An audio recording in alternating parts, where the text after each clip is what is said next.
فباؤوا بغضب علی غضب، تو وہ غضب پر غضب کے مستحق ہوئے. یعنی مراد یہ کہ مختلف قسم کے انواع و اقسام کے غضب کے وہ حقدار ہو گئے.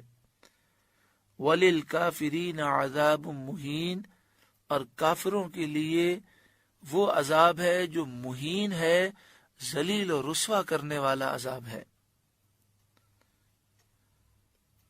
وَإِذَا قِيلَ لَهُمْ آمِنُوا، اور جب ان سے کہا جائے ایمان لاؤ، بما انزل اللہ، اس پر ایمان لاؤ جو اللہ نے نازل کیا. قالوا، وہ کہتے ہیں، نؤمن بما انزل علینا، ہم اس پر ایمان لاتے ہیں جو ہم پر اتارا گیا. وَيَكْفُرُونَ بِمَا وَرَاءَهُ، اور وہ انکار کرتے ہیں جو اس کے علاوہ ہے. یعنی جب ان سے کہا جائے بھی قرآن اللہ کا کلام، اس پر ایمان لاؤ، تو کہتے ہیں ہم صرف توریت کو مانتے ہیں اور توریت کے علاوہ ہر چیز کا ہم انکار کرتے ہیں. وَهُوَ الْحَقُّ، حالانکہ یہ کلام حق ہے. مُصَدِّقًا لِمَا مَعَهُمْ، ان کے پاس جو کتاب ہے اس کی تصدیق کرنے والا ہے. اس حال میں وہ آیا ہے کہ وہ تصدیق فرماتا ہے. قل، اے محبوب آپ فرمائیے. اس آیت کریمہ کو سننے سے پہلے تھوڑا سا یہ سمجھ لیں کہ انہوں نے یہ دعویٰ کیا کہ توریت پر ہمارا ایمان ہے اور توریت کے علاوہ ہم کسی چیز کو نہیں مانتے. تو اس کے دو جواب دیے گئے. ایک جواب یہ دیا گیا کہ جو حق ہو اسے ماننا چاہیے. تو توریت، انجیل، زبور، قرآن پاک اور جتنے آسمانی صحیفے آئے سب حق ہیں، سب کو ماننا ضروری ہے. اب دوسرا جواب یہ دیا جا رہا ہے کہ ان کا یہ دعویٰ کہ ہم توریت پر ایمان رکھتے ہیں یہ بھی جھوٹا ہے.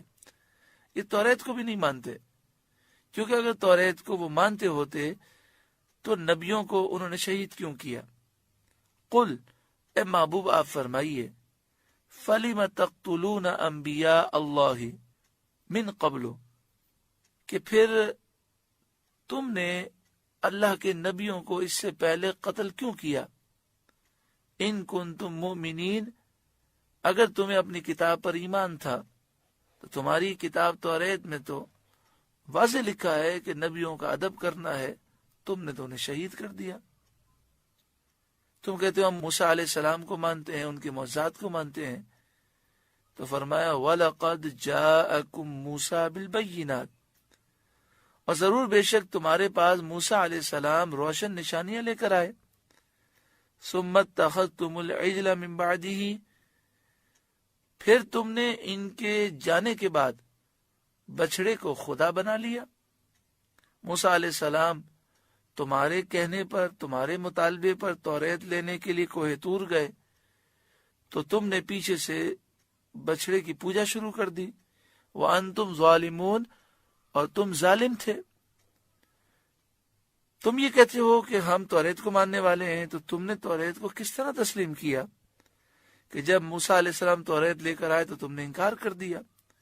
پھر تمہارے اوپر کوہ طور کو بلند کیا گیا اور کہا گیا کہ مانتے ہو تو ٹھیک ہے، ورنہ یہ پہاڑ تمہیں کچل دے گا. تو اب تم ایمان لائے. وَإِذْ أَخَذْنَا مِيثَاقَكُمْ، اور یاد کرو جب ہم نے تم سے پختہ وعدہ لیا. وَرَفَعْنَا فَوْقَكُمُ الطُّورَ، اور ہم نے تمہارے اوپر طور پہاڑ کو بلند کیا. اور فرمایا خُذُوا، پکڑو، مَا آتَيْنَاكُمْ بِقُوَّةٍ، جو ہم نے تمہیں دیا اسے قوت کے ساتھ مضبوطی سے پکڑو. وَاسْمَعُوا، اور غور سے سنو. قَالُوا سَمِعْنَا، تو وہ بولے ہم نے سنا. وَعَصَيْنَا، اور ہم نے نہ مانا. تم اتنے شریر ہو کہ جب تمہارے اوپر کوہ طور کو بلند کیا گیا تو تم اس وقت تو زبانی ایمان لے آئے، لیکن دل میں تم نے کہا کہ ہم نے نہ مانا. وَأُشْرِبُوا فِي قُلُوبِهِمُ الْعِجْلَ بِكُفْرِهِمْ، اب وجہ بیان کی جا رہی ہے کہ ان کا مزاج کیوں خراب ہو گیا. اور ایسی انہوں نے حرکتیں کیوں کی؟ فرمایا وَأُشْرِبُوا فِي قُلُوبِهِمُ الْعِجْلَ بِكُفْرِهِمْ، ان کے دلوں میں بچھڑا بس چکا ہے ان کے کفر کے سبب۔ وَأُشْرِبُوا کے معنی ہوتے پلا دیا گیا، فی قلوبہم ان کے دلوں میں، العجلہ بچھڑے کو، یعنی بچھڑے کی محبت ان کے دلوں میں سرایت کر چکی ہے، بکفرہم ان کے کفر کے سبب۔